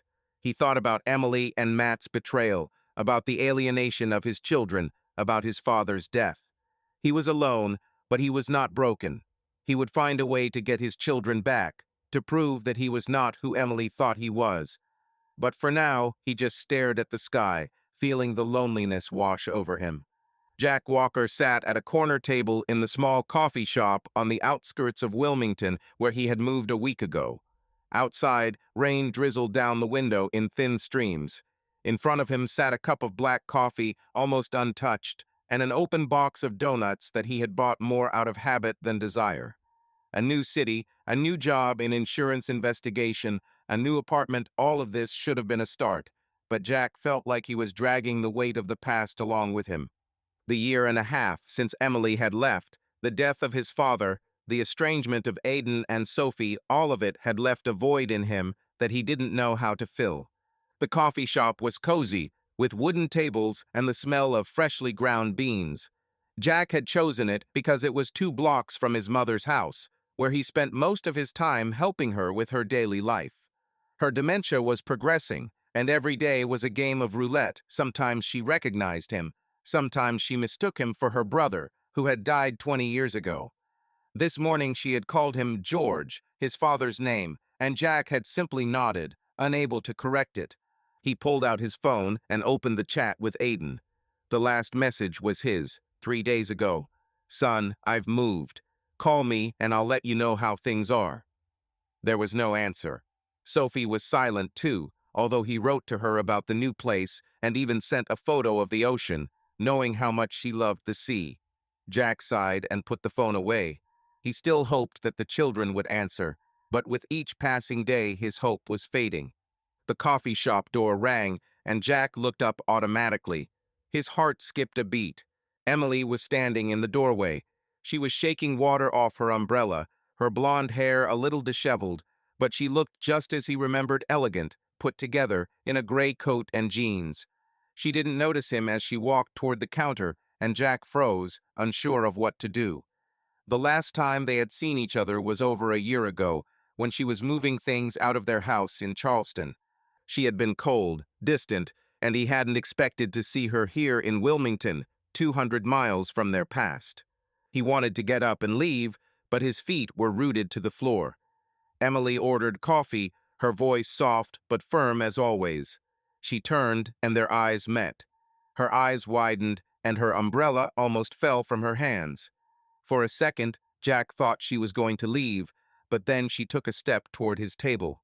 "Jack," her voice was cautious, as if she were checking to make sure she hadn't made a mistake. "What are you doing here?" He swallowed, trying to keep his face straight. "I live here now. Moved in a week ago." He nodded toward the chair opposite. "Will you sit down?" Emily hesitated, but sat down, placing her umbrella by the table. She held her cup in both hands, as if it were a shield. "I didn't know you were in Wilmington," she said, looking at the coffee. "I thought you were staying in Charleston." "Sold the house," Jack answered, his voice even, but inside he was seething. "Mom's sick, she needs help. And you? What are you doing in my new city?" She smiled slightly, but it was a strained smile. "A business trip. We're having a marketing conference. I'm here for a couple of days." Jack nodded, unsure of what to say. He looked at her, trying to find in her face the Emily he had loved for 19 years. But this was a different woman, the one who had betrayed him, gone to Matt, cut him off from his children. And yet part of him wanted to ask how she was, if she was happy, if she regretted it. Instead, he said, "How are the kids?" Emily looked up, her expression softening. "Okay, Aiden's playing college basketball, Sophie's taking pictures. They're growing up." "I know," Jack said, his voice sharper than he intended. "I write to them, I call them, but they don't really answer. You seem to know better." She looked away, her fingers tightening around her cup.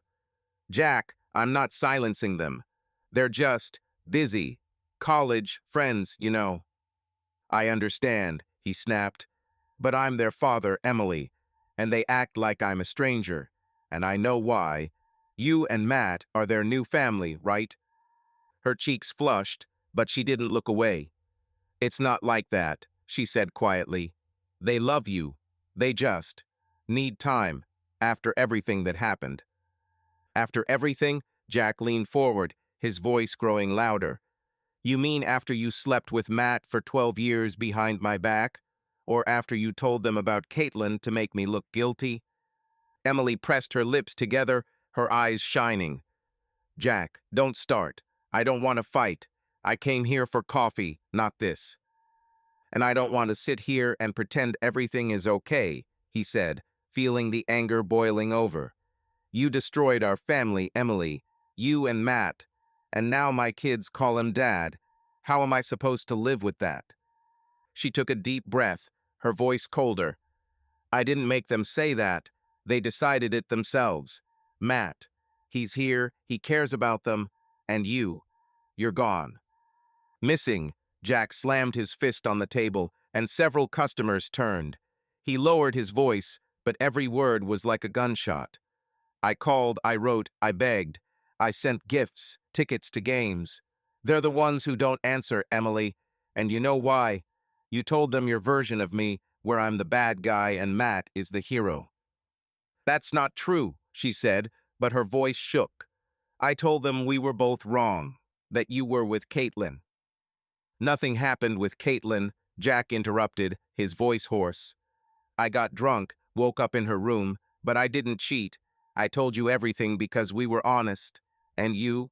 You lied for 12 years. And now you're using it to take my kids away from me. Emily was silent, looking into her teacup. Her fingers were shaking, and Jack noticed that she wasn't wearing her wedding ring. It was a small thing, but it cut like a knife. He looked away, trying to calm himself. Why did you even sit down? He asked more quietly. You could have just left. I don't know, she admitted, her voice barely audible. I guess. I wanted to see how you were, but it seems that was a mistake. Yeah, I guess, Jack said, leaning back in his chair. But since you're here, answer me. Why did you write me off so easily? 19 years, Emily.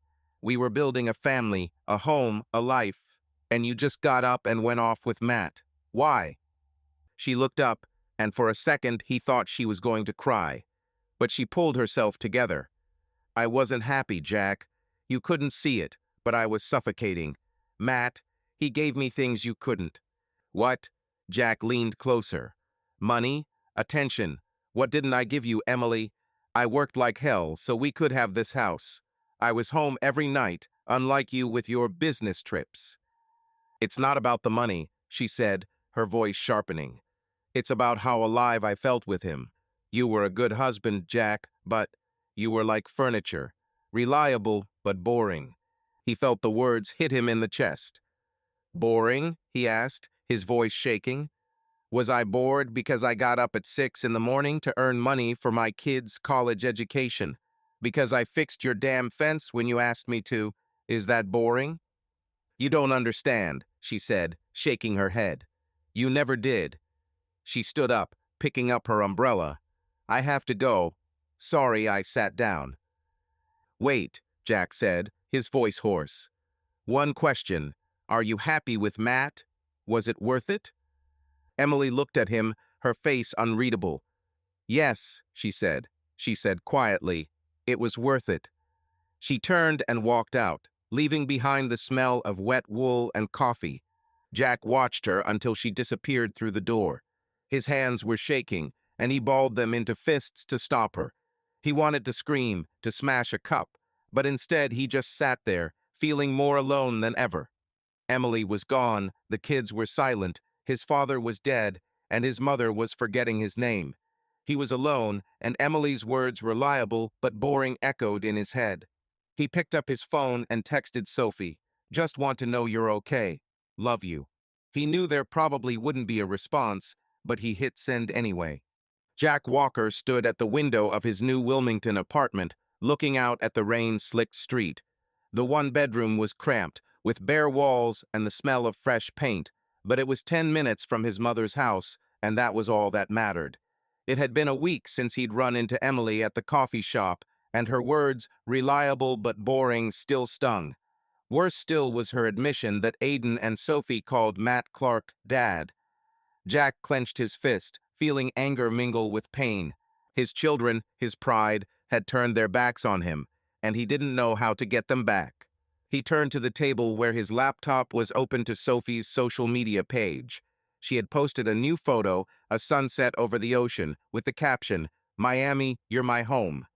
Jack smiled, but it faded when he saw Matt's daughter Leela comment, "Beautiful. Daddy and Emily say come visit us for the weekend." Jack slammed the laptop shut, unable to watch. Leela, Sophie, Aiden, they all seemed to have accepted Matt as part of the family, and he, Jack, had become a stranger.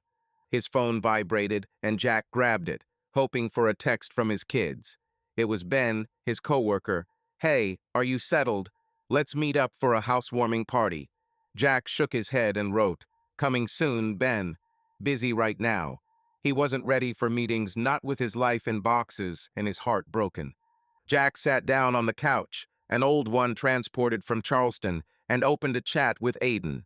The last message was his. "Son, we need to talk. Please." No response. He wrote again, "Aiden, I know you're busy, but give me 5 minutes. It's important." Ditto for Sophie. "Princess, I miss you. Call me when you can." He didn't expect a response, but he kept trying, as if that would make a difference. His thoughts returned to his conversation with Emily. She had said that the kids had chosen themselves to support Matt. Jack couldn't believe that Aiden and Sophie, whom he had taught to ride bikes, driven to games, and held dear at bedtime, had so easily replaced him. He remembered trying to get Charleston Riverdogs tickets for Aiden a year ago. He knew his son loved baseball, and he thought it would bring them closer together. Aiden, I got tickets to the game on Saturday, he said into the phone, trying to sound excited. Front row, right behind home plate. Want to go? Dad, that's cool, but I'm busy, Aiden replied, his voice distracted. We have practice, and I'm studying for exams. Maybe another time. Okay, Jack said, hiding his disappointment. Just tell me when you're free. Sure, Dad. I'll call, Aiden promised and hung up. A week later, Jack saw a photo of Aiden from the game on social media. He was there with Matt and two college kids.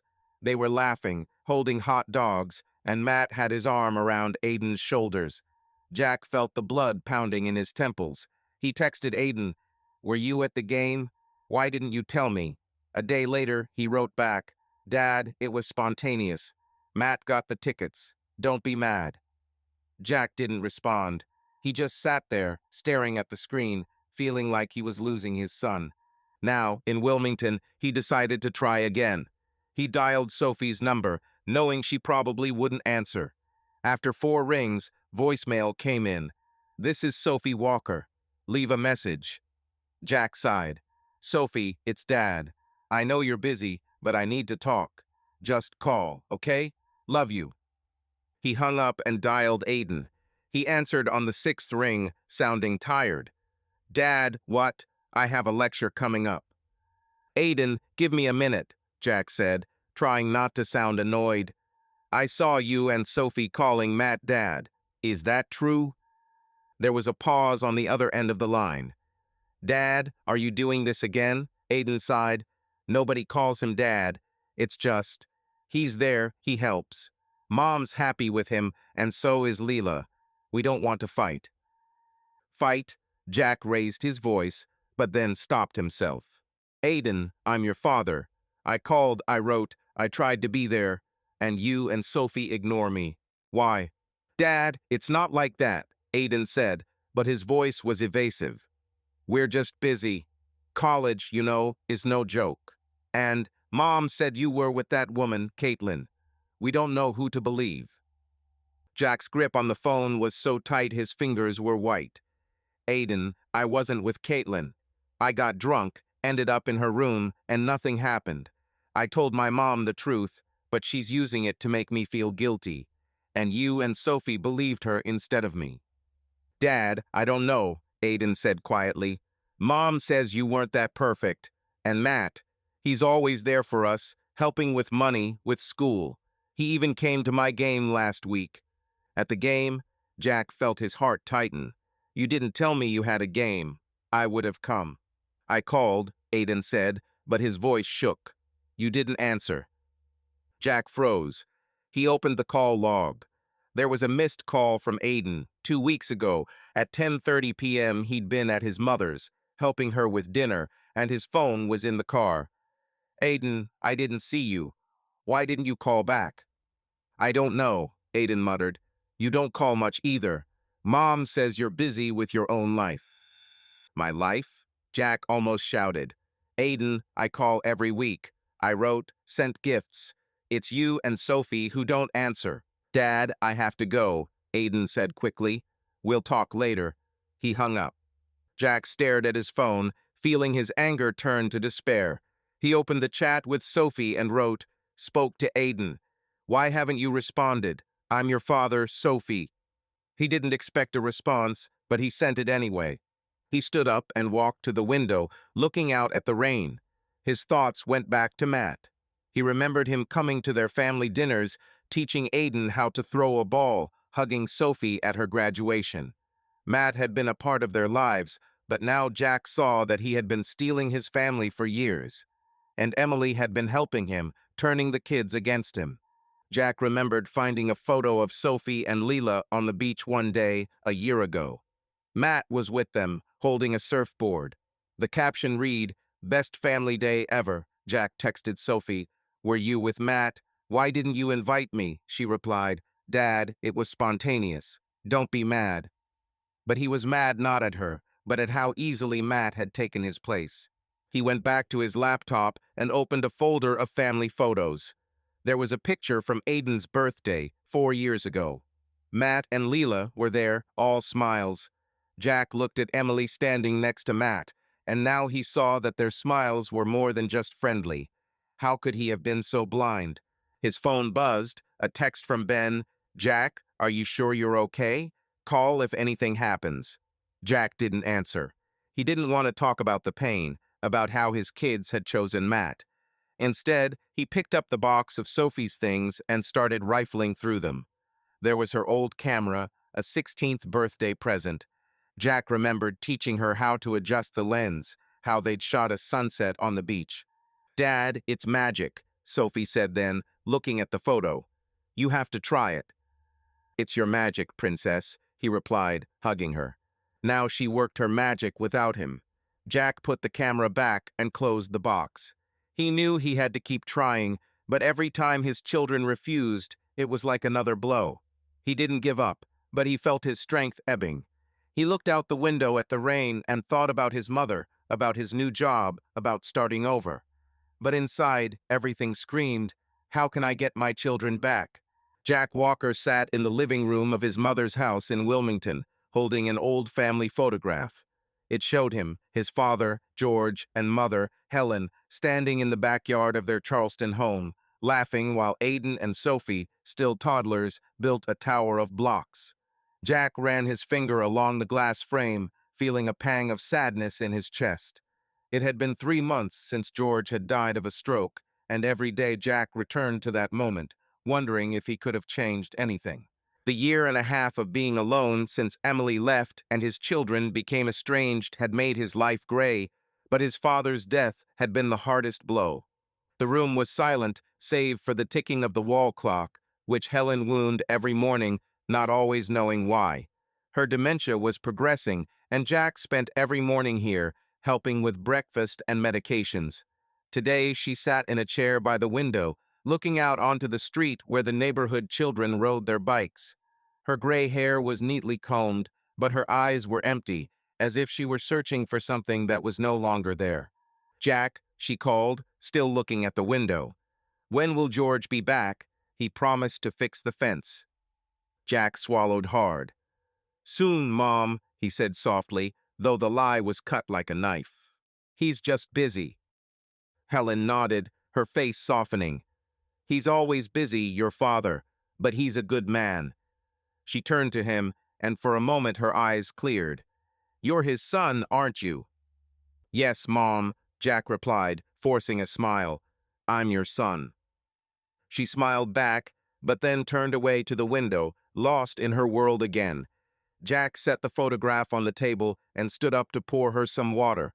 His hands shook as he opened the bottle. He couldn't tell her the truth about her father's death. Every time he tried, she cried as if she were learning for the first time, and then forgot an hour later. It was unbearable. Jack returned to the chair and set the glass down next to his mother. He thought about George, how he had always been a rock for him. When Jack and Emily found out they were pregnant at 19, George and Helen had supported them, organized the wedding, and given them a house. George had taught him how to be a father, how to keep his word, how not to give in. But Jack couldn't tell his parents about the divorce. He was afraid it would break their hearts, especially Helen, whose memory was beginning to fail. Everything changed last November, a week before Thanksgiving. Jack came to Wilmington to visit his parents. He planned to tell them about the divorce later, when he found the right words, but George noticed something was wrong. They were sitting at dinner. Helen had already gone to bed. George put down his fork and looked at Jack. "Son, stop being silent," he said, his voice firm but warm. "Emily hasn't called, and neither have the children. What's going on?" Jack stared at his plate, where a piece of turkey was cooling. "Dad, I didn't mean to burden you. Emily left 1.5 years ago. She's with Matt Clark. They were together for 12 years. George froze, his face pale. Matt? Your friend? He clenched his fists, his eyes darkening. How did you miss this, Jack? I don't know, Jack admitted, feeling his throat tighten. I thought we were happy. And the kids, they knew and they took her side. Oh my God, George shook his head, his voice shaking. Aiden and Sophie, they turned their backs on you. They don't answer their phones, Jack said, looking down at the table. I tried, Dad. I called, I wrote, I sent gifts. But they call Matt Dad. George stood up, his chair scraping on the floor. This isn't right, he said quietly. You're their father. You don't give up, son. Never. He walked into the living room, clutching his coffee mug. Jack wanted to follow him, but he couldn't.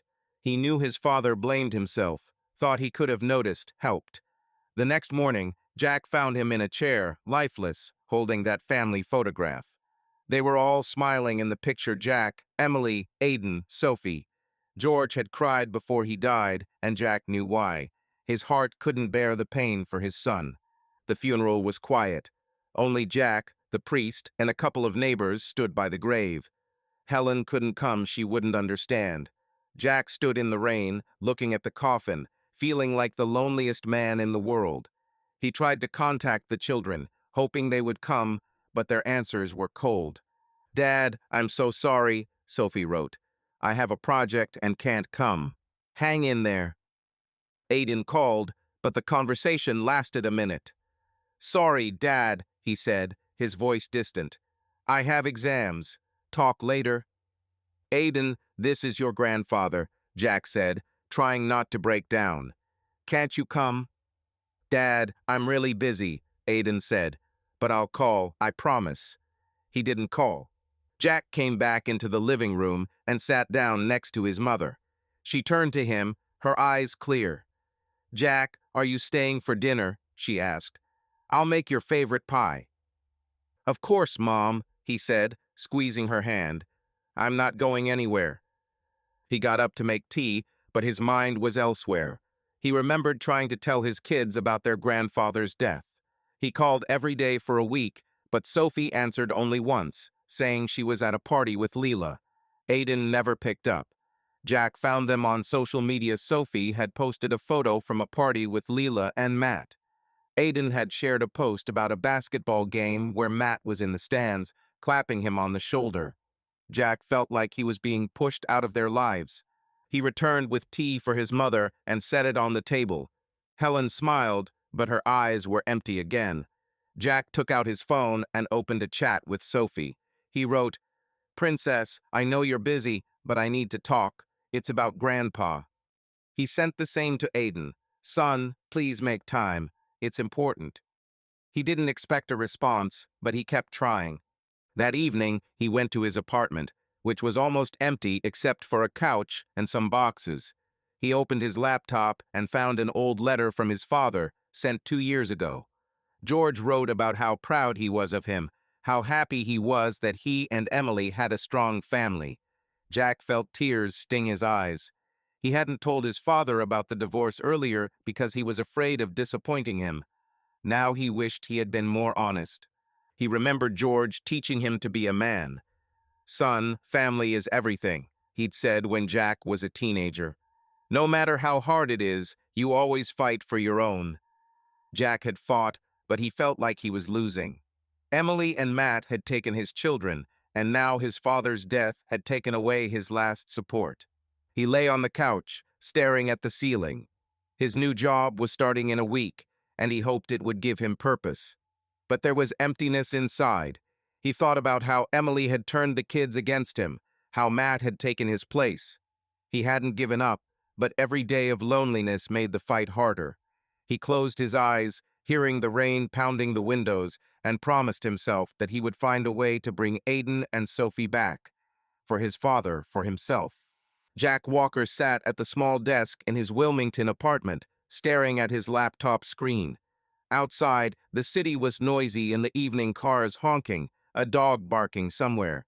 His new life in Wilmington had begun 2 weeks ago, but he still felt like an outsider. Boxes of clothes sat unpacked in the corner, and the only decoration was a photo of his parents on the shelf. Since his father's death and Emily's departure after Aidan and Sophie's estrangement, Jack had clung to his job and cared for his mother like a lifeline. But Emily's words from their meeting at the coffee shop, reliable but boring, and her accusation of an affair with Caitlin Reed haunted him. He knew he hadn't cheated, but the lies she had drilled into his children's heads pushed him to prove the truth. Jack opened an old work email, hoping to find something that would help him contact Caitlin. He hadn't spoken to her since that ill-fated office party 10 years ago, when he'd gotten drunk and woken up in her hotel room. Emily had used the occasion to blame him, but Jack was sure it hadn't happened. He wanted to hear from Caitlin to put the matter to rest once and for all. Scrolling through the archive, he found an email inviting him to the 2015 awards ceremony. On the list of attendees was Caitlin Reed, sales manager, Raleigh office. Her name brought back a flash of memory, her laugh, her green dress, a glass of champagne in her hand. Jack picked up the phone and dialed their old office in Charleston, hoping that one of his old colleagues might be able to give him contact information for Caitlin. After 2 rings, Jane, the secretary he had worked with for years, answered. "Charleston, Hayes Construction Company," she said cheerfully. "How can I help you?" "Jane, this is Jack Walker," he said, trying to sound casual. "How are you?" "Jack," her voice brightened. "My God, how many years? You quit, right? I heard you're in Wilmington now." "Yeah, I moved," he confirmed. "New job, new city. Listen, I need some help. I'm trying to find Caitlin Reed at the Raleigh office. Is she still with us?" Jane paused, and Jack heard the click of keys. Caitlin Reed. Ah, there she is. Still in Raleigh, sales manager. Do you want her number, or do you want to contact her? "Put me through, if you can," Jack said, his heart pounding. "And Jane, thank you. You're always a lifesaver." "You're welcome," she replied, and Jack heard her laugh. "Don't disappear, okay?" "I'll try," he said, and the line clicked, switching. After a few rings, a familiar voice rang out, slightly husky but warm. "Caitlin Reed, Raleigh office. Who is this?" Jack swallowed, his fingers tightening around the phone. "Caitlin, this is Jack Walker, from Charleston. Remember me?" There was a pause on the other end, and then she laughed. "Jack Walker, the manager of the year who almost fell off the stage? Of course I remember. How the hell are you?" Her lightness eased the tension a little, and Jack smiled despite himself. "I'm alive," he said. "Only in Wilmington now. New job, new life. What about you?" "Same old," she said. "Selling houses, drinking too much coffee. But Jack, you're not just calling after 10 years, are you? What happened?" He took a deep breath, trying to keep his voice even. "Caitlin, I need to talk to you about that night. In Raleigh, at the corporate party, when I woke up in your room." She paused, and Jack felt the tension return. "Oh, that night," she said finally, her voice quieter. "I thought you'd forgotten. What do you want to know?" "The truth," he said, his voice firm. "Emily, my ex, is using this against me, telling the kids I cheated. I know nothing happened, but I need to hear it from you. Please." Caitlin sighed, and Jack heard her push her chair back. "Jack, listen carefully. Nothing happened. You were dead drunk, that's for sure. We chatted, we danced, we drank champagne. You kept talking about Emily, how much you loved her, how much you missed her. It was sweet, honest." "And then," he asked, feeling his heart pounding. "Then you passed out," she said, a note of amusement creeping into her voice. "Right at the table, after another toast. I tried to wake you, but you just mumbled something about Emily and the kids. No one knew where your room was, and the hotel computers were offline, some kind of overnight reboot. I asked the desk clerk to help, and we got you into my room. That was it." Jack exhaled, feeling the weight lift from his shoulders. "Are you sure? Nothing. Nothing happened?" "Jack, I swear," she said firmly. "You were in a tuxedo, fully dressed. I laid you down on the bed and went to sleep on the couch. In the morning, you were gone without even saying goodbye. I thought you were just shy." He laughed, but it was bitter. Embarrassed? I was in a panic. Woke up next to you, didn't remember anything, thought I'd ruined everything. Told Emily, and she didn't believe me. "Oh, Jack," Caitlin paused. "I'm sorry. I tried to find you the next day, but you were gone. I even called your office, but they said you were taking the day off. I didn't want any trouble." "It's not your fault," he said quietly. "It was Emily. She used it to justify her affair with Matt Clark. 12 years, Caitlin. She slept with him for 12 years, and I didn't see." "Matt Clark?" she asked, her voice growing serious. "Your friend? The one at the office party a couple of years ago?" "Yeah," Jack said, his voice hoarse.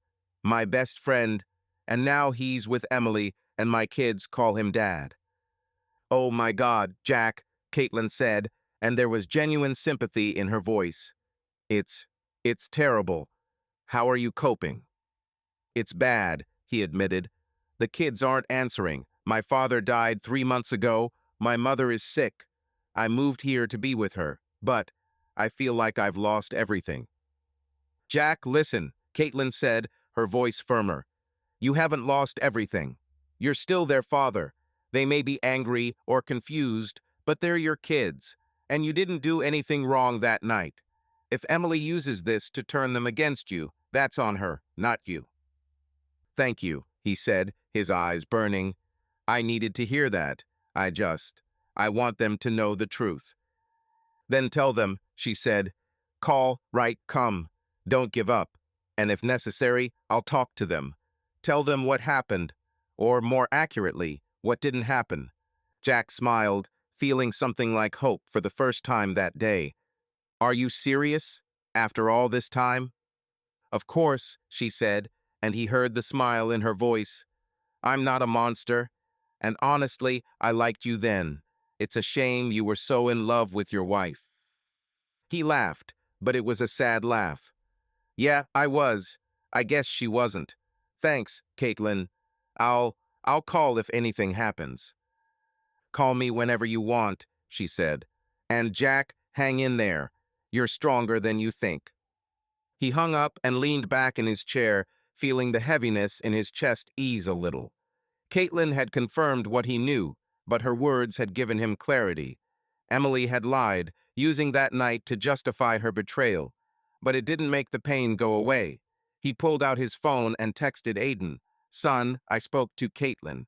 Nothing happened. Please call." Same for Sophie.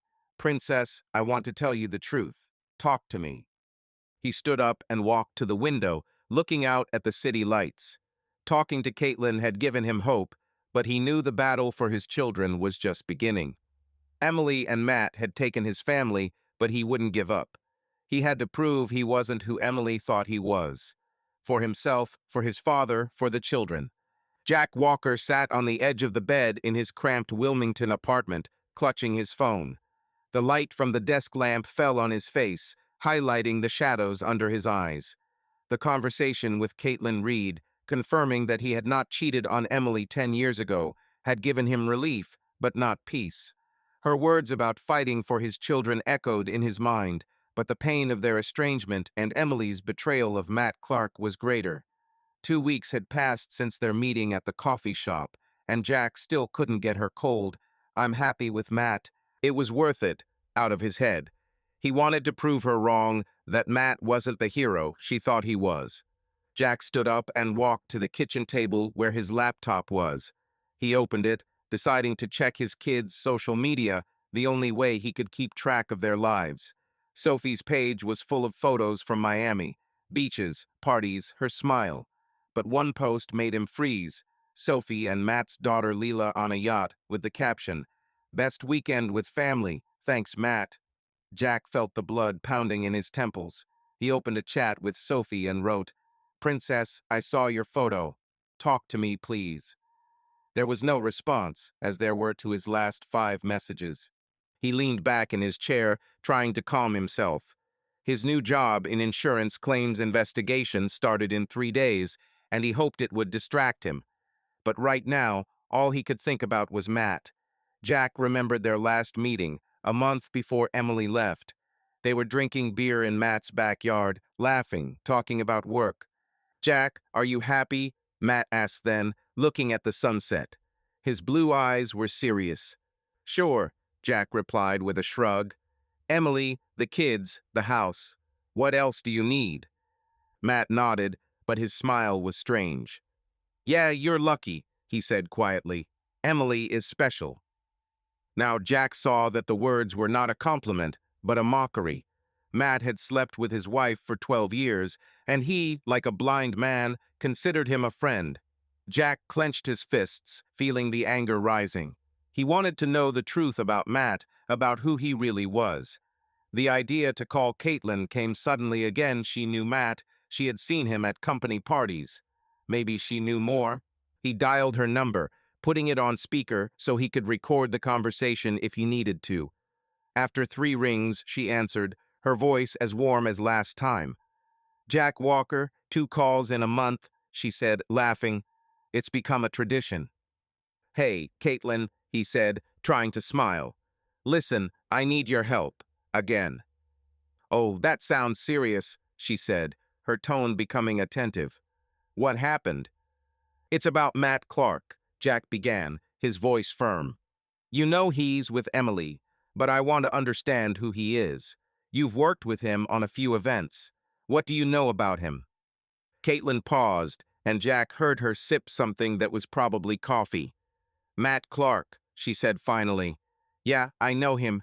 He's been to a couple of company parties, always so charming, the life of the party. But Jack, to be honest, I never liked him." "Why?" Jack asked, leaning closer to the phone. "He's slippery," she said, "always smiling, but his eyes are cold. I've seen him flirt with women at parties, even when his wife, Linda, was alive. Once, at a corporate event in Atlanta about 3 years ago, he spent the entire evening hanging around one of our clients. I thought it was just his style, but then I learned more." "What did you find out?" Jack felt his heart speed up. "It's not a rumor, Jack, it's a fact," Caitlin said, her voice growing serious. "Matt has a girlfriend in Atlanta. Her name is Tracy. She works for a logistics firm. He goes there every couple of weeks, supposedly for work. But I heard from our manager in Raleigh that these trips are a cover. He's seeing her, even now that he's with Emily." Jack froze, his hand gripping the edge of the table. "Are you sure?" he asked, his voice hoarse. "He's cheating on Emily?" "I'm sure," Caitlin said. "My colleague Steve saw them together at a restaurant in Atlanta. Matt didn't know Steve was there. They were sitting there holding hands like a couple, and it's not an isolated incident. Steve says Matt does it all the time, keeps someone on the side." Jack felt anger mingle with something akin to gloating. Emily had gone to Matt thinking he was her salvation, and he had turned out to be as much of a liar as she was. "What else do you know?" he asked, trying to keep his voice even. "There's something worse," Caitlin said, lowering her voice. "His company pressured him into marrying Emily. When you filed for divorce, it became a problem for their firm.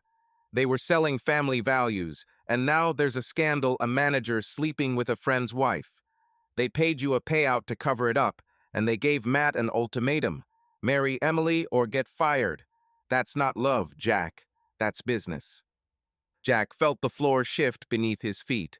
Emily leaving him for happiness was part of the deal. He remembered their meeting in the coffee shop. Her confidence, it was worth it. She didn't know the truth. "Caitlin, are you serious?" he asked, his voice shaking. "This isn't just a rumor." "I heard it from Steve, and he's close to the top," she said. "Matt doesn't want to lose his job, so he does what he's told. But that doesn't mean he's loyal to Emily. Tracy in Atlanta is proof." Jack leaned back in his chair, his thoughts racing. He wanted to feel satisfied, but instead he felt empty. Emily had destroyed their family for a man who had lied to her the same way she had lied to him. "Thank you, Caitlin," he said quietly. That, that explains a lot." "Jack, I'm sorry," she said softly. "I know how much this hurts. But you have to tell the kids. They have to know who Matt really is." "I'll try," he said, though he wasn't sure they'd listen. "You have no idea how much it helps." "Call me if anything happens," she replied. "And Jack, don't let this break you. You deserve better." He hung up and stared at the phone. His fingers were shaking, but his determination was growing inside him. He had to tell Aiden and Sophie the truth about Matt. He opened a chat with Aiden and wrote, "Son, I found out something about Matt. Talk to me, it's important." Ditto for Sophie. "Princess, I need to tell you about Matt. Please answer." He stood up and walked to the window, looking out at the lights of Wilmington. The rain had stopped, and the streets were sparkling under the streetlights. Jack thought about how Emily had believed in Matt, how she had given him her life, not knowing he was lying. He didn't want to feel sorry for her, but part of him ached for her. She had destroyed their family, but Matt had destroyed her illusions. Jack knew he had to move on, but first he would get his children back. Jack Walker stood in a realtor's office in downtown Wilmington, signing the final paperwork to sell their old house in Charleston. The room was small, smelling of old paper and coffee, and the city's early morning air filled the air outside. He signed the last page, feeling something inside him tighten. The house where he and Emily had raised Aiden and Sophie, where they had laughed and fought, was now officially someone else's. On the table next to him was a small box of Emily's things, old photos, letters, a few pieces of jewelry he'd found while cleaning out the attic before they moved. Jack had decided to send them to her, but he hadn't expected her to show up. The realtor, an older woman with neat hair, smiled. "It's all set, Mr. Walker. The buyers move in on Monday. Do you still have the keys?" Jack nodded, taking a keychain from his pocket. 2 keys to their house in Charleston. He hadn't returned them before. He wasn't sure why. Maybe it was the last link to the past. He set them on the table, but his gaze fell on the box. "These are for my ex-wife," he said. "She needs to have them." "I'll call her," the realtor replied, writing something down in her notebook. "Does she know you're here?" "I'm not sure," Jack said, his voice even, but inside he felt a storm. He'd learned from Sophie that Emily was in Wilmington for a conference. Sophie had texted him back yesterday, her first in a month, and said she'd given Emily his letter about Matt. Jack had told the kids the truth. Matt was cheating on Emily with Tracy in Atlanta, and their marriage was forced by pressure from his company. He hadn't expected Emily to come, but part of him had hoped she would. The office door opened and Emily walked in. She was wearing a navy suit, her hair pulled back into a bun, but her face was paler than it had been the last time she'd been in the coffee shop. She froze when she saw Jack, and her eyes narrowed. "Jack," she said, her voice tight, "Sophie said you were here. Why did you text the kids about Matt?" Jack sat up, feeling his anger flare, but he held it in. "Sit down, Emily," he said, nodding toward the chair opposite. "We need to talk." She hesitated, but sat down, resting her bag on her lap like a barrier. "What kind of game are you playing?" she asked, her voice shaking with anger. "Are you trying to turn the kids against me? About Tracy, about Matt? It's a lie." Jack looked her in the eye, trying to remain calm. "It's not a lie. I talked to Caitlin Reed. She knows Matt saw him with Tracy in Atlanta. He goes there every couple of weeks, supposedly for work. But you know it's not work." Emily clutched her bag, her knuckles white. "You're just getting revenge," she said, but her voice was less certain. "Matt isn't like that. He loves me. He wouldn't." "Love?" Jack raised an eyebrow, his voice cold but not angry. "Caitlin told me that his company forced him to marry you. After I filed the lawsuit, they didn't want a scandal. They paid me a settlement and gave him an ultimatum. Marry or get kicked out. That's not love, Emily. It's a deal." Her face paled even more, and she looked away. "You're lying," she whispered, but there was no strength in her voice. "You just want to make me feel bad." "I'm not lying," Jack said firmly. "I've never lied to you. Unlike you. 12 years, Emily. You slept with Matt when I thought we were a family, and now he's doing the same to you." She opened her mouth to answer, but then stopped, her eyes shining. Jack could see her struggling with herself, and part of him wanted to stop, not finish her off. But he continued. I talked to Caitlin about that night in Raleigh. Nothing happened. I was drunk, she put me to bed, that was it. You used that to blame me, to justify your affair.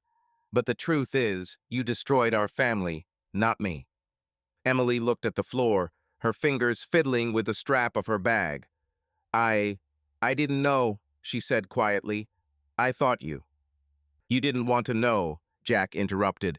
You chose Matt, you turned the kids against me. And now look where you are, with a man who lies to you like you lied to me. She looked up, and there were tears in her eyes. Jack, I didn't mean for this to happen, she said, her voice shaking. I wanted to be happy. Happy? Jack shook his head. You ruined everything we had. Aiden and Sophie barely speak to me. My father died after learning of your betrayal. My mother doesn't remember my name. Is this your happiness? Emily flinched as if struck, but said nothing. Jack stood up, picked up the box of her things, and placed it in front of her. These are yours, he said. The photos, the letters, your old earrings. I found these when I was clearing out the house. Take them. She looked at the box, her hands shaking. Jack, She began, but he raised his hand. Don't, he said. I don't want an apology. I just want you to know the truth. He pulled out his house keys and placed them on the box. These are for our house. The new owners are moving in on Monday. I held on to them, thinking maybe they meant something. But now I know they didn't. Emily stared at the keys, her lips trembling. Why are you doing this? She asked in a whisper. To make me feel worse? No, Jack said, his voice firm but not angry. So I can leave. I'm starting a new life, Emily, without you. But I won't give up on Aiden and Sophie. I wrote them the truth about Matt. They may not answer now, but I will try. And you deal with him yourself. He turned to the realtor, who was pretending to be busy with paperwork. I'm done, he said. I'll be in touch if anything happens. Of course, Mr. Walker, she replied without looking up. Jack looked at Emily one last time. Her face was pale, her eyes were full of tears, but she said nothing. He picked up his jacket and a box of personal belongings, old photos, and a birthday card from his colleagues. Goodbye, Emily, he said quietly. I hope you find what you're looking for.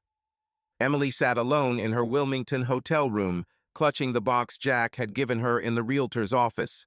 The light from the desk lamp cast a dim light in the room, casting shadows on the beige wallpapered walls.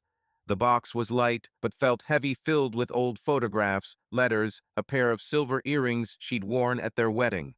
The keys to their Charleston house, now owned by strangers, sat on the table nearby, their metallic gleam mocking. Jack's words that Matt was cheating on her with Tracy in Atlanta, that their marriage had been forced, echoed in her head. She didn't want to believe it, but doubt was already poisoning her confidence. Emily opened the box and pulled out a photograph of her and Jack on the beach, with Aiden and Sophie, then toddlers, running in the sand. She remembered that day, Jack laughing, building a sand castle, and her taking the picture, feeling happy. It seemed like a different life now. She put the photo aside and pulled out a letter Jack had written for their 10th anniversary. You are my home. Thank you for everything, it read. Her eyes filled with tears, and she brushed them away, angry at herself for being weak. She grabbed the phone and dialed Matt's number. After 3 rings, he answered, his voice cheerful but tinged with irritation. Emily, where are you? He asked. I thought you were at a conference. I'm in Wilmington, she said, her voice shaking. Matt, we need to talk. I saw Jack. He said you were seeing someone in Atlanta. Tracy, is that true? There was a pause on the other end, too long to be innocent. Jack, Matt chuckled, but his tone was tense. He's just trying to get under your skin, Em. You know he's mad about the divorce. Don't lie to me, she snapped, her voice sharpening. He talked to Caitlin Reed. She saw you in Atlanta. You go there every couple of weeks. Is that true? Matt cleared his throat, and Emily heard him walk away from someone, closing the door. "Emily, listen," he said, his voice quieter. "Tracy's just a coworker. We work together. Jack's making this up to turn you against me." "Then why didn't you tell me about her?" Her voice broke. "And why did your company force you to marry me?" "Jack said it was because of the lawsuit. Is that true?" "Emily, that's bullshit," Matt said, but there was no conviction in his voice. "The company, they just wanted to make it look decent. But I love you. You know that." "Did you love Linda?" she asked, her voice almost a whisper. "You cheated on her with me, and now you cheat on me with Tracy. Who are you, Matt?" "Emily, don't start," he said, his voice sharp. "I'm not going to make excuses for your ex's bullshit. If you don't believe me, that's your problem." She hung up before he could finish. Her hand shook, and she dropped the phone on the table. She knew he was lying. His pauses, his evasiveness, spoke louder than words. Emily looked at the box, at the keys, at the picture, and the tears came without stopping. She had ruined her family for a man who was as much of a liar as she was. Jack was right, she had ruined everything. Their marriage, his relationship with his children, even his father, who had died after learning the truth. She buried her face in her hands, sobbing, feeling her world crumbling. Meanwhile, Jack was sitting in his apartment, unpacking the last box.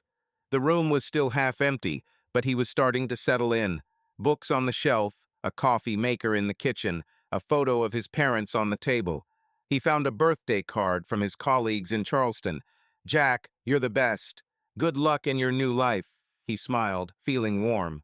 His old team hadn't forgotten him, and that gave him strength. He walked to the window, looking out at Wilmington at night. The city was alive with cars, lights, laughter from the bar next door. Jack thought about his mother, how he would take care of her while she was still here. He thought about his children, about the letters he had sent to Aiden and Sophie, telling them the truth about Matt. He didn't know if they would write back, but he wasn't going to give up. He remembered his father, his words, "Son, fight for your own." Jack would fight.